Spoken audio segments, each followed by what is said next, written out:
আমি আপনাকে সুস্পষ্টভাবে বলতে চাই 1990 স্বৈরাচার এরশাদ বিরোধী আন্দোলনে বাংলাদেশের সর্বদলীয় রাজনৈতিক দল মানুষ গণমানুষ একত্রিত হয়েছিলেন। হোসেন মোহাম্মদ এরশাদ বিজয়ী হয়েছে, সেটা গণ অভ্যুত্থান। এবং আমরা 17 বছর এই ফ্যাসিস্ট হাসিনা বিরোধী আন্দোলনে এককভাবে বিএনপি মাঠে ছিল। অন্যান্য রাজনৈতিক দলও আমাদের সাথে পরবর্তী পর্যায়ে আসতে শরিক হয়েছেন। প্রায় 50টি রাজনৈতিক দল আমাদের সাথে যুগপথে আন্দোলনে ছিল। এইখানে জামাত আলাদাভাবে আন্দোলন সংগ্রাম করেছেন, কিন্তু আমাদের সাথে ছিলেন না। 28 অক্টোবর আমাদের বহু লোক আহত হয়েছেন, আমাদের অনেক লোক গুলিবিদ্ধ হয়েছেন, আমাদের প্রায় 10,000 লোক সেদিন গ্রেপ্তার হয়েছেন। জামাত বিকাল 3:30 4টার সময় সেফ জোনে থেকে মতিঝিলে তারা একটা সমাবেশ করেছেন। একটা বক্তৃতা দিয়ে তাদেরকে পুলিশ করে দিয়ে প্রোটেকশনে তারা চলে গেছে। অতএব আন্দোলন সংগ্রামের মধ্যে এবং আরেকটি প্রশ্ন আসছে যে ঢাকা বিশ্ববিদ্যালয় যারা এই মাস্টার মাইন্ড দাবি করেন, যারা মূল দাবিদার বলেন, তারা কিন্তু এই 15টি বছর ঢাকা বিশ্ববিদ্যালয়ে ছিলেন, হলে ছিলেন, ছাত্রলীগের নামেই তারা ছিলেন। শেখ হাসিনার অত্যন্ত কাছের মানুষ ছিলেন, কেউ ছাত্রলীগ থেকে ভিপিও হয়েছেন, বিভিন্ন পদে তারা ছিলেন। 5ই আগস্টের পরে তারা হঠাৎ করে বিপ্লবী হলেন। তারা বললেন যে হাসিনা স্বৈরাচার, শেখ মুজিব খুনি, শেখ মুজিবের মরণোত্তর বিচার চাই। এই 15টি বছর একটি দলের ছত্রছায়া থেকে আপনার হালুয়া রুটি মাখন সব খেয়ে সরকারি সমস্ত ফ্যাসিলিটিস নিয়ে এরপরে বললেন যে ওনারা আরেকটি দলের নেতা করবেন। তো এর থেকে জাতি কী আশা করে? এদের নৈতিকতা কোথায়, আদর্শ কোথায়? যিনি একটি দলের মধ্যে থেকে গুপ্ত অবস্থায় থেকে রাজনীতি করেছেন, পরে নিজের ভোল পাল্টালেন। তা আমি মনে করি আমাদের 17 বছর 50টি রাজনৈতিক দল যারা 2024-এর 7 নির্বাচনে অংশগ্রহণ করেন 7 জানুয়ারি, এই যারা করে নাই তারাই হচ্ছেন প্রকৃতভাবে এই আন্দোলনের রূপকার। সারা বাংলাদেশের মেহনতি মানুষ রাস্তায় নেমে এসেছিলেন। অত্যন্ত দুর্ভাগ্যের বিষয়, ঢাকা বিশ্ববিদ্যালয়ের এই আন্দোলন যারা দাবি করেন তারা কেউ একটি লাঠিপিটাও খান নাই, কেউ গুলিবিদ্ধ হন নাই, কেউ শহীদ হন নাই। ঢাকা বিশ্ববিদ্যালয় বেসরকারি বিশ্ববিদ্যালয় স্কুল কলেজের 147 জন ছাত্র শহীদ হয়েছেন, 2000 মানুষ শহীদ হয়েছেন, রিক্সা শ্রমিক জনতা। এর মধ্যে 1400 জন যারা শহীদ হয়েছেন, আরও 20,000 লোক গুলিবিদ্ধ হয়েছেন।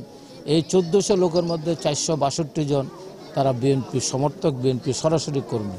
আমরা আজকে যে 2টি কবর শহীদের কবর জিয়ারত করেছি, এরা সরাসরিভাবে এদের পরিবার এরা বিএনপি রাজনীতির সাথে সম্পৃক্ত। বেগমগঞ্জে 9 জন শহীদ হয়েছে, 9 জনই বিএনপি পরিবার। আমি আজকে তাই বলতে চাই, যারা এই কথাগুলো বলেন, সেকেন্ড রিপাবলিকের কথা বলেন এবং দ্বিতীয় আরেকটি নতুন সংবিধানের কথা বলেন, তাহলে কি কারণে শহীদ প্রেসিডেন্ট জিয়া রহমান 71 সালের মহান স্বাধীনতার ঘোষণা দিয়ে পাকিস্তান সেনাবাহিনীর থেকে সমস্ত সেদিন তারা বিদ্রোহ করে সেক্টর কমান্ডার হয়েছেন, তারা মুক্তিযুদ্ধ করেছেন সেনাবাহিনী। এই সেনাবাহিনী মুক্তিযুদ্ধের সেনাবাহিনী। তাই আমি বলতে চাই, যারা 71কে অস্বীকার করে, যারা 30 লক্ষ শহীদের রক্ত অস্বীকার করে, যারা নতুন করে এই গণঅভ্যুত্থানকে বিপ্লব বলে আরেকটি স্বাধীনতার ঘোষণা দিতে চান 5ই আগস্টকে, তারা প্রকারান্তরে বাংলাদেশকে অস্বীকার করেন, বাংলাদেশের অস্তিত্বকে অস্বীকার করেন, বাংলাদেশের মুক্তিযুদ্ধকে অস্বীকার করেন। যারা মুক্তিযুদ্ধের 72-এর সংবিধানকে অস্বীকার করেন, তারা বাংলাদেশের নাগরিক হওয়ার যোগ্য নয়। অতএব এদেরকে ভোট চাওয়ারও কোনো অধিকার নেই। এবং পিআর পদ্ধতির মাধ্যমে যারা আজকে বিশৃঙ্খলা সৃষ্টি করে দেশে নির্বাচনকে ব্যাহত করতে চান, তারা প্রকারান্তরে আরেকটি কোনো দেশের এজেন্ডা বাস্তবায়ন করতে চান। অতএব বাংলাদেশে যদি নির্বাচন না হয়, বাংলাদেশের কোনো উন্নয়ন হবে না, বাংলাদেশের স্বাধীনতার সার্বভৌমত্ব থাকবে না। আপনারা সাংবাদিক মানুষ, আপনারা আমার চেয়ে তো ভালো জানেন, ভূ রাজনীতির কারণে বাংলাদেশ আজকে একটা কঠিন সংকটের মুখে। এর থেকে উত্তরণ করতে হলে একটি নির্বাচিত সরকার ছাড়া কোনো উপায় নেই। না হলে আমাদের পার্বত্য চট্টগ্রাম থাকবে না, আমাদের চট্টগ্রাম বন্দর থাকবে না। বাংলাদেশের গার্মেন্টস ইতিমধ্যে 24 লক্ষ শ্রমিক বেকার হয়েছেন গত 1 বছরে। এটা যদি আরও থাকে তাহলে আমাদের অবস্থা একসময় শ্রীলঙ্কার গৃহযুদ্ধের কারণে আমাদের দেশে গার্মেন্টস জিয়া রহমান নিয়ে এসেছিলেন। তো অতএব আমাদের অবস্থা আফগানের মতো হবে, আমাদের অবস্থা সিরিয়া অবস্থা হবে, আমাদের অবস্থা ইরাকের মতো হবে। যারা এই উগ্র মৌলবাদী রাজনীতির নামে বাংলাদেশে ধর্ম প্রিয় মানুষকে প্রতারিত করতে চান ধর্মের নামে, আপনারা দেখবেন যে পাল্লায় ভোট দিলে আপনি বেহেশতে যাবেন, ধানের শীষে ভোট দিলে আপনি জাহান্নামে যাবেন। এইটি কে নির্ধারণ করেছে? এটি একটা স্বয়ং আল্লাহ ছাড়া তো কারো পক্ষে সম্ভব না, আল্লাহ রসুলের পক্ষে সম্ভব না। উনিও বলেন নাই যে আমি বললেই সুপারিশ করলেই কেউ বেহেশতে সার্টিফিকেট দিতে পারেন না। অতএব এই ব্যাপারে যারা মহিলাদেরকে বিভ্রান্ত করতে চান, যারা বলেন যে জামাত ইসলাম করলে বেহেশতে যাবেন, এটার চেয়ে বড় শিরক, এর চেয়ে ঈমান আকীদার বিরোধী কোনো কর্ম পৃথিবীতে নেই। এটা যদি আজকে অন্য কোনো দেশে বলতো, নির্বাচিত সরকার থাকতো, তাহলে এদের সবার জেল হতো, অনেকের ফাঁসি হতো। অতএব এই কথাটি বলার জন্য যারা বলছেন তারা এদেশের মুসলমানের ঈমান আকীদার সাথে বিশ্বাসঘাতকতা করছেন। আমি এই জন্য বলতে চাই, আবারও বলতে চাই, যারা ৭১কে স্বীকার করে না, যারা ৩০ লক্ষ শহীদের রক্ত স্বীকার করে না, যারা ৭২-এর সংবিধান স্বীকার করে না, তারা বাংলাদেশের নাগরিক হওয়ার তাদের কোনো অধিকার নেই, ভোট চাওয়ার অধিকার নেই এবং ভোটে দাঁড়ানোরও কোনো অধিকার নেই। আপনি একটি ২০০০ লোকের মৃত্যু হয়েছে, ২০,০০০ লোক আপনার আহত হয়েছেন, নিহত হয়েছেন। আমরা ১৭ বছর আন্দোলন করেছি, জুলাইয়ের এই ৩৬ দিনে ২০,০০০ লোক গুলিবিদ্ধ হয়েছে।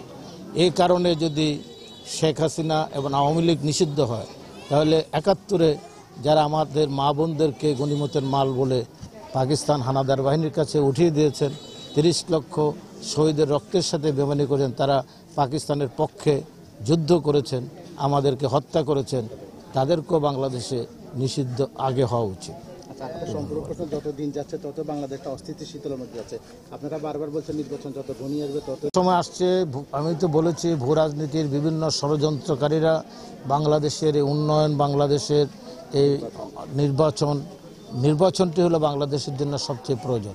৯০-এর গণঅভ্যুত্থানের পরে সেদিন জেনারেল নুরুদ্দিন তার আপ্রাণ চেষ্টা, সমস্ত সেনাবাহিনী বিচারপতি শাহাবুদ্দিনের পক্ষে ছিলেন এবং ৯০ দিনের মধ্যে একটি সুষ্ঠু নিরপেক্ষ নির্বাচন করে দিয়েছেন বিচারপতি শাহাবুদ্দিন। আজকেও সেনাবাহিনী নির্বাচনের পক্ষে। প্রধান সেনাবাহিনী যখন নির্বাচনের পক্ষে কথা বলেন, তখন সেনাবাহিনীকে বলা হয় ভারতের দালাল বা বিদেশিদের চর। অতএব এই সেনাবাহিনী, বাংলাদেশের সেনাবাহিনী একমাত্র সেনাবাহিনী যেটা মুক্তিযুদ্ধের মধ্যে দিয়ে এই সেনাবাহিনীর সৃষ্টি হয়েছে। এটা কোনো অন্য দেশের সেনাবাহিনীর মতো না। অতএব তারা অত্যন্ত দেশপ্রেমিক। তারা চায় দ্রুত একটি নির্বাচনে দেশে স্থিতিশীলতা আসুক, দেশের উন্নয়ন আসুক, দেশের অর্থনীতি সঞ্চারিত হোক। আজকে মানুষ বেকার হয়ে যাচ্ছে, দ্রব্যমূল্যের ঊর্ধ্বগতি, আইন শৃঙ্খলা পরিস্থিতির অবনতি, এটি কাটিয়ে উঠতে হলে নির্বাচিত সরকার ছাড়া কোনো বিকল্প নেই।